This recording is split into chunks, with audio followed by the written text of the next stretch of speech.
Assalomu alaykum, hurmatli robototexnika o'quvchilar. Sizlarni yana bir bor ko'rib turganimdan xursandman. Navbatdagi darsimizni boshlaymiz. Ushbu darsimizda Pico yordamida tugmacha, ya'ni battinni qanday qilib ishlatish mumkinligi haqida ushbu darsni o'rganamiz. Demak, darsimizni boshladik. Xo'p, e'tibor bergan bo'lsangiz, ushbu darsimizda demak tugmachalarni ishlatish haqida o'rganamiz dedik. Bundan oldingi darsimiz, ya'ni Entry Arduino darsimizda biz tugmachalar haqida chuqurroq ma'lumot bergan edik, qanday ishlatish mumkinligini. Demak, blokli dasturlash yordamida, Entry yordamida ishlatgan edik. Endi esa demak o'sha tugmachalarni endi matnli dasturlash, ya'ni Python tilida, MicroPython dasturlashda ishlatib, demak Pico yordamida ishlatib ko'ramiz. Xo'p, buning uchun bizga kerakli demak qurilmalar yig'ib olamiz. Albatta, dasturni yozish uchun kompyuter bo'lishi kerak. Raspberry Pi Pico qurilmasi, tugmachalar, battin, ya'ni bosma tugmachalar, maket platasi, ulash uchun simlar va 10 kilo ohm qarshilik rezistor kerak bo'ladi. Xo'p, keyingisi esa o'tgan darslarimizda, ya'ni Entry Arduino darsida o'rganganimizdek tugmacha haqida qisqagina tushuntirib o'taman, ko'p to'xtatmayman. Xo'p, e'tibor bergan bo'lsangiz, tugmacha, battin bu juda oddiy qurilma hisoblanadi, unday murakkab emas, sodda. Ya'ni tugmacha bosilganda ikkita kontaktlari yoki 3 ta yoki 4 ta kontaktlar turiga qarab, demak maxsus kontaktlarni bir-biriga bog'lash natijasida bu joydan elektr zanjir oqimini hosil qilish mumkin. Ya'ni bu turlari juda ko'p. Bir kontaktlik, ikki kontaktlik yoki 3 kontaktlik bir vaqtning o'zida demak 3 ta 4 ta kontaktni bir-biriga bog'lash mumkin. Bizda ham bu rasmda, diagrammada ko'rsatib turibdi. Demak 4 ta kontakti bor, demak 4 ta oyoqchasi. Birinchi va uchinchi, ikkinchi va to'rtinchi oyoqchalar bir-biriga bog'langan va qachonki tugmacha bosilganda, tugmachasi bosilganda bu yerda demak ikkala kontaktni bir-biriga bog'laydi. Agar qo'yib yuborilganda esa, demak bosilmaganda u ikkala kontakt bir-biriga bog'lanmagan holda turadi. Shu prinsip yordamida demak bu yerda elektr zanjir oqimini hosil qilish mumkin bo'ladi. Yana bir e'tibor beradigan joyimiz, bu rejim ikkita rejimda ishlaydi degan edik Entry Arduino darsimizda. Ya'ni pull up rejimi, bu yerda agar zaryad ground minus qutbida ulanadigan bo'lsa, pull down plus qutbida ulanadigan bo'lsa, pull up rejimida ishlash mumkin. Ya'ni plus 5 voltdan signal qarshilik orqali deb uzatiladigan bo'lsa, pull up, ya'ni manfiy zaryad ganadiga ulanadigan bo'lsa, bu demak signal boradigan signalimiz, grounddan boradigan signalimiz pull down signal hisoblanadi. Bu haqida ham ma'lumot bergan edik, yana bir eslatib o'tyapmiz. Yana e'tibor beradigan bo'lsangiz, bu rejimni biz zanjirni bog'laganda qarshiliklarni o'rnini almashtirgan holatda o'zgartirgan edik Entry darsida. Bu darsimizda esa dastur yordamida qanday qilib o'zgartirish mumkinligi haqida qisqacha ma'lumot berib o'tamiz. Xo'p, endi yuqoridagi demak zanjirni yig'ib olaylik. Buning uchun bizga kerakli qurilmalar bor. Xo'p, bu yerda Pico albatta bo'lishi kerak, tugmacha, battin va ulash uchun simlar va 10 kilo ohm qarshilik va maket platasi kerak bo'ladi. Birinchi qiladigan ishimiz, demak maket platasiga Piconi burchakdagi markaziy nuqtasiga joylashtirib olamiz. Ikkita kontaktlari, ikki tomondagi kontaktlar bir-biriga to'g'ri bog'lanishiga e'tibor bering. Ikki tomonda ham ikki qatorda iloji bo'lsa joy qolsin, sababi o'sha pinlarga bog'lash uchun. Xo'p, keyingisi esa yonidan bitta, demak yonidan mana tugmachani bog'laymiz. Tugmachani bog'ladik. Ana endi e'tibor bering, bu yerda qarshiligimiz 10 kilo ohm qarshiligimiz groundga bog'lanib, demak grounddan pull down holatda turibdi bu, chunki grounddan signal boryapti. Demak grounddan qarshilik boradi. Demak bu yerda grounddan boradi, mana bu yerda 18-chi pin, demak 18-chi pinimizni 3-chi kontaktga bog'laymiz. Mana bog'ladik. Keyingisi esa birinchi kontaktimizga bu yerda 24-chi pinimiz, ya'ni GPIO 18-chi pinimizga, demak birinchi kontaktdagini Piconing demak 24-chi qatori, ya'ni GPIO 18 piniga bog'laymiz.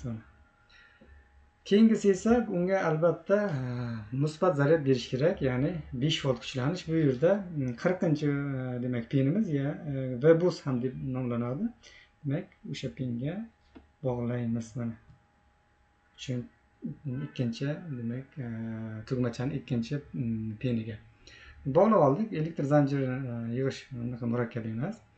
Demak, endi esa qurilmamizni yig'ib olamiz, ya'ni ishga tushirib olamiz. Xo'p, buning uchun bizga demak e'tibor bering. New editordan foydalanamiz. New editorni ishga tushiramiz. Yangi sahifa ochamiz, ya'ni yangi fayl deb olsak, yangi sahifa ochadi bizga. Bu yerda demak kod yozishga imkoniyat beradi. Xo'p, bir e'tibor bering, bu yerga eng pastki burchagimizda, New editorning pastki burchagida RPA 2040 bu nimasi mikrokontroller uchun alohida nomi berilgan. Bu hali bog'lanmaganini bildiradi, chunki biz nimaga bog'laganimiz yo'q. Buning uchun albatta siz Pico'ni bog'lagan bo'lishingiz kerak kompyuter yordamida. Buning uchun demak Pico'ni bog'laymiz. Hop, Pico'ni bog'laganimizda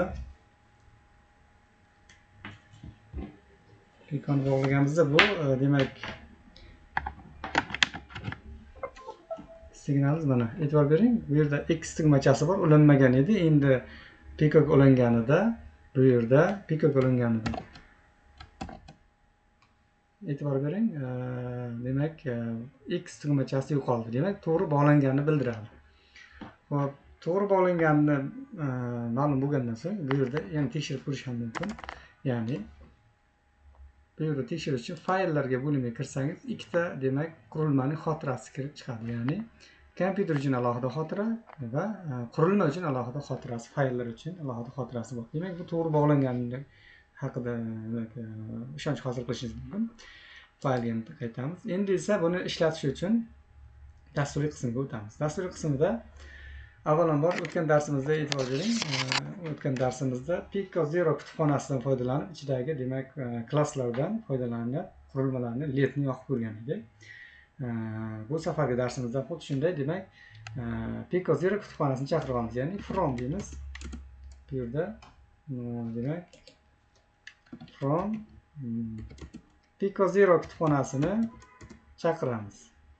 Import uning ichidan import qilamiz.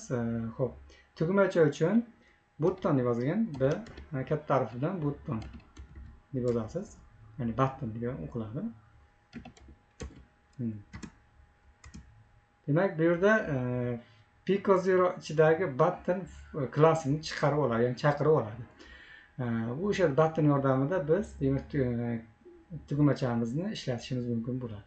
Keyin esa buni qanchadir soniya davomida demak ishlatish uchun albatta time funksiyasini ichidan, kutubxonasini ichidan demak sleep funksiyasini ya'ni klassini chaqirib olamiz, ya'ni from time ichidagi import qilamiz. Bu yerda demak sleep kutish demak klassini chaqirib olamiz. Ana endi esa xo'p, tugmachamizni Pico'ga qaysi piniga ulanganligi haqidagi demak ma'lumotni kiritamiz. Endi bitta o'zgaruvchi yasaymiz. Masalan, tugma degan yoki button degan masalan o'zgaruvchi yasashingiz mumkin. Endi deymiz. Demak, bu klassning nomini chiqaramiz, button.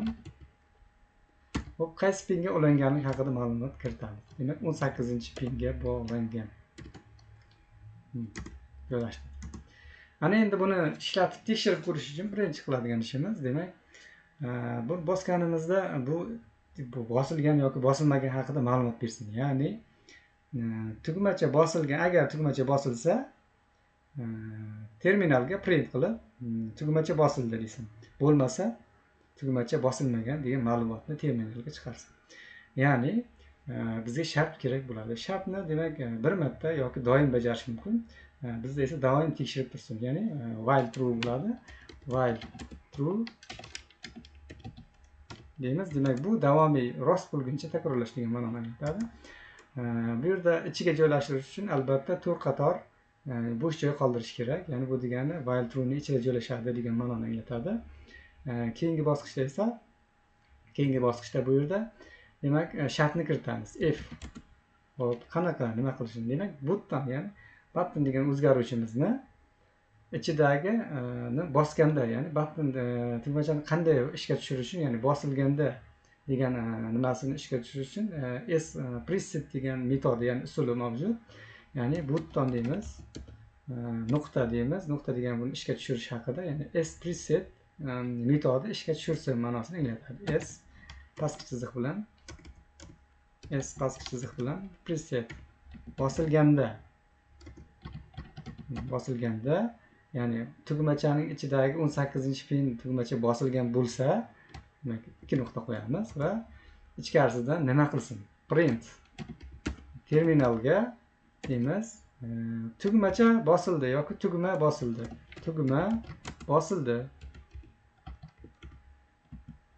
Bosildi yoki bosilgan degan ma'noni anglatadigan, demak so'z chiqarsin. Tugma bosildi. Xo'p. Keyingisi, agar bu bosilmagan holatda bo'lsa-chi, ya'ni else bo'lmasa-chi, else deymiz. 2 nuqtadan so'ng yana pastga print desin. Print bu yerda tugma bosilmagan. Mana tugma bosilmagan degan ma'lumotni demak terminalga chiqarsin deymiz. Qancha soniyada chiqarsin? Demak, 1 soniyada chiqarish mumkin, yarim soniyada, 2 soniya va hokazo. O'zingizga ixtiyoriy bo'lgan soniyada chiqarish uchun kutish, ya'ni sleep klassini chiqaramiz, funksiyasini sleep deymiz. Qancha soniya? Masalan, 1 soniya. Har 1 soniya davomida bu natijasini ko'rsatib turadi. Tugma bosilgan yoki bosilmaganligi haqidagi ma'lumotni terminalga chiqarib turadi. Demak, boshlash tugmasini bossak, e'tibor bering. Tugma bosildi deyapti. Tugma bosildi, lekin bizda hali tugma bosilmagan. Sababi nimaga? Chunki boya biz bog'laganimizda biz ground signaldan olgandik. Ground signal bu pull down hisoblanadi. Demak, pull down bu bosilmagan holatida ham bir qiymatni ko'rsatadi degan ma'noni anglatadi. Agar bosilgan qiymat bosilsa, demak 0 qiymatni ko'rsatadi. Teskari qiymat bo'ladi.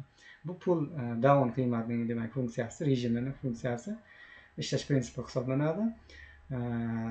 Agar buni teskari, ya'ni pull up ga o'tkazish uchun demak bu yerda bitta jarayonni yoki qurilma bog'langanda qurilmani qarshiligini demak teskari grounddan demak musbat zaryaddan manfiy zaryaddan musbat zaryadga o'tkazish kerak, yoki bu yerda kichkina dastur ham yozib qo'yish, o'zgartirish mumkin. Ya'ni button funksiyasini ichidagi, mana button klassining ichidagi 18-pin deb yozilgan, ulanganidan so'ng bitta virgul qo'yamiz. Bu degani alohida. Keyin pull deymiz, pastki chiziq bilan up. Pull up rejimini demak true qilamiz. True. Hop, tekshirib ko'ramiz. Keyin true. Hop, bu degani pull up rejimi true holatga keldi. Ana endi bu yerda demak boshlashni bosib ko'ramiz. E'tibor bering. Tugma bosildi deb turibdi. Hozir demak pull up rejimi true holatida turibdi. Demak, biz buni teskari holatga o'girishimiz uchun pull up true emas, endi false, ya'ni 0 qiymatni olsin. Yolg'on qiymati deymiz. Mana. False. Qiymati bo'ladigan bo'lsa-chi, endi tekshirib ko'ramiz. To'xtatamiz, boshlashni bosamiz. Mana bu joyda endi teskari holatga o'zgardi, ya'ni tugma bosilmagan holatida. Demak, biz bu yerda qarshilikni o'zgartirmasdan turib ham dastur yordamida pull upni demak false yoki true yordamida demak o'rnini almashtiramiz, yoki pull down yoki pull up rejimiga o'tkazishimiz mumkin bo'ladi. Demak, mana shu qiymat yordamida demak dastur yordamida ham buni pull up rejimini boshqarish mumkin. Bu yana bir qulaylik tomoni hisoblanadi. Matnli dasturlashda bu kengroq foydalanish mumkin. Ya'ni dasturlardan foydalanib demak qurilmaning ichki demak boshqarishi mumkin bo'lgan joylarni ham kengroq foydalanish mumkin va boshqarish mumkin.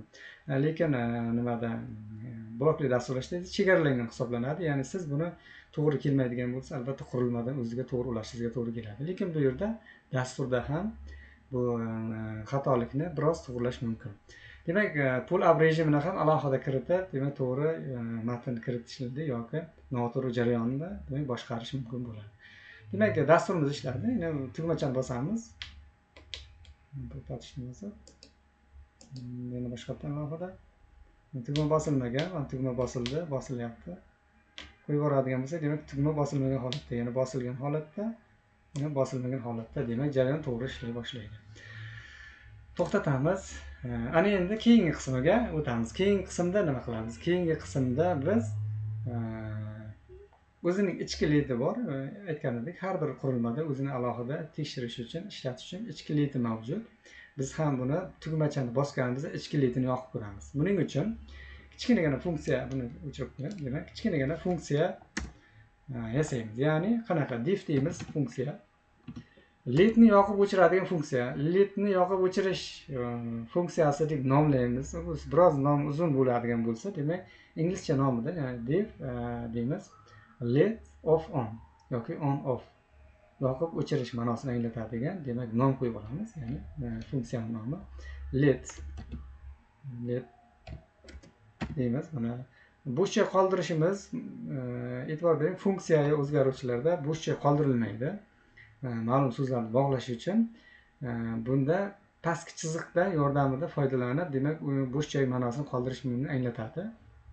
Shuning uchun agar sizga led alohida bo'sh joy qoldirib yozmoqchi bo'lsangiz, ledni tagidan, yonidan demak, pastki chiziqni qoldirib, keyin yana matnlarni davom ettirib ketishingiz mumkin. Bu holatda to'g'ri hisoblanadi.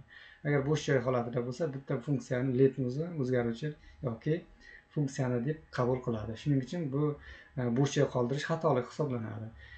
Bo'sh joyning o'rniga, demak, pastki chiziqni qoldirib, led yoqib o'chirish deb nom qo'yishingiz mumkin. Bu uzun so'z bo'ladigan bo'lsa, on deb qo'ying, ya'ni yoqish, yana bitta pastki chiziq bilan off. Bu ma'nosi led on off, ya'ni ledni yoqib o'chirish degan funksiya yaratdik mana. Inglizcha bo'lsa ham. Demak, ikki nuqta qo'yib, ikkita qavs albatta bo'sh, argumentlar bo'sh turgani ma'qul.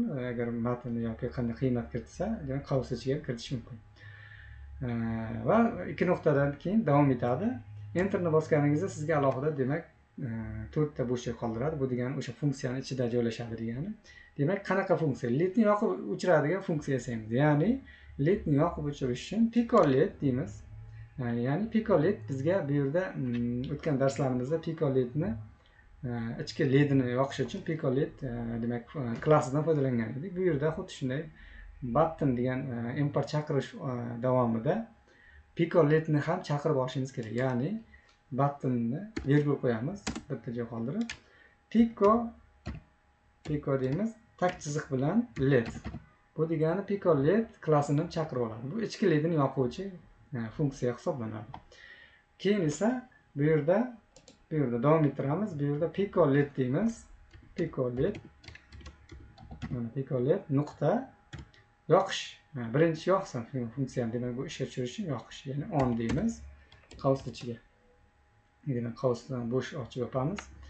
Pastga qancha soniya yonsin? Masalan, sleep deymiz. Sleep. Demak, 1 soniya yonsin. Keyin o'chsin avtomatik.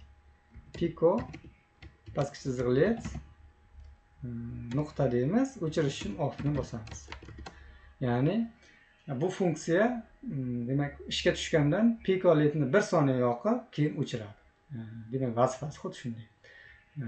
Ana endi ishga tushdi. Endi buni ishga tushirish uchun pastga funksiyani alohida ishga tushirish uchun button deymiz, o'zgaruvchi nuqta. Shunaqa, demak, buni metodi bor, while preset degan, when preset pastki chiziq bilan preset. Keyin xo'p, nima? Bu degani preset boshlanganda, ya'ni tugma bosish boshlanganda nima qilsin? Button ichidagi tugma bosish boshlanganda nima qilsin?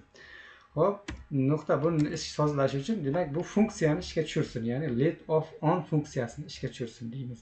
Ya'ni led pastki chiziqcha on, pastki chiziqcha off funksiyasini ishga tushiradi. Agar tugmacha boshlangandan, demak, led off on offni, demak, funksiyasini ishga tushiradi degan ma'noni anglatadi.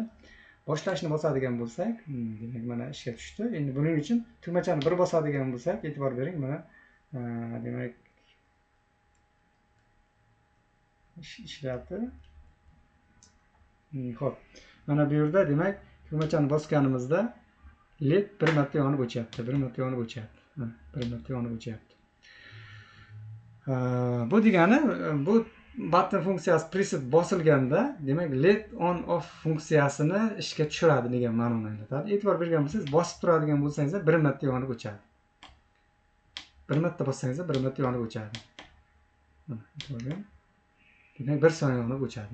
Demak yana bir bosganimizda yonsinda, demak qo'yib yuborganimizda o'chishi uchun yana bitta alohida funksiyadan foydalanib ishlatish mumkin. Ya'ni to'xtatamiz. Bizga bu def funksiyasi kerak emas. Xo'p. Ana endi buni olib tashlaymiz, o'chirib.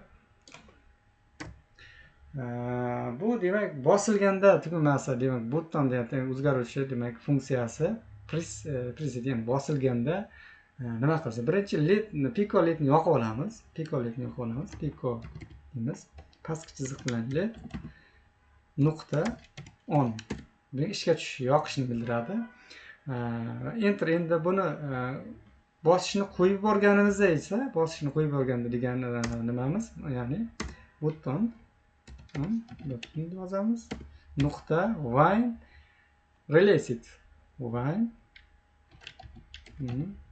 nuqta pastki chiziq related.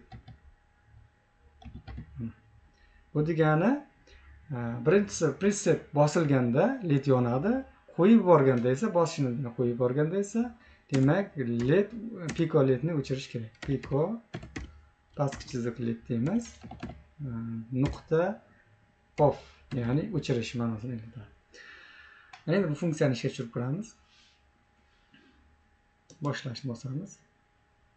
Xo'p.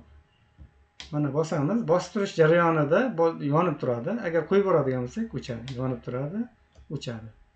Yonib turadi, o'chadi. Yonib turadi, o'chadi. Yonib turadi, o'chadi. Xuddi jarayon demak bu funksiyani shu metoddan foydalanib ishlatish mumkin. Yana bir qancha usullar mavjud. Eng sodda usullardan demak ichki klasslardan foydalanib, ichki klasslarning funksiyalaridan foydalanib, demak pico ledni, tashqi ledlarni ham tugmacha yordamida, ya'ni button yordamida ishlatib ko'rish mumkin. Demak, unaqa murakkab emas bu darsimiz, soddaroq. Faqat birozgina demak bu yerdagi funksiyalarni, metodlarni o'rganishda, demak, salgina boshlanishda murakkab tuyulishi mumkin, lekin unaqa tushunib olsangiz unaqa murakkab joyi yo'q. Shuning uchun e'tibor bering darsimizda. Agar sizda qandaydir bu bo'yicha tushunmagan yoki savol, takliflaringiz bo'lsa, albatta kommentariyaga yozib qoldiring. Keyingi darslarda uchrashguncha xayr, sog' bo'ling.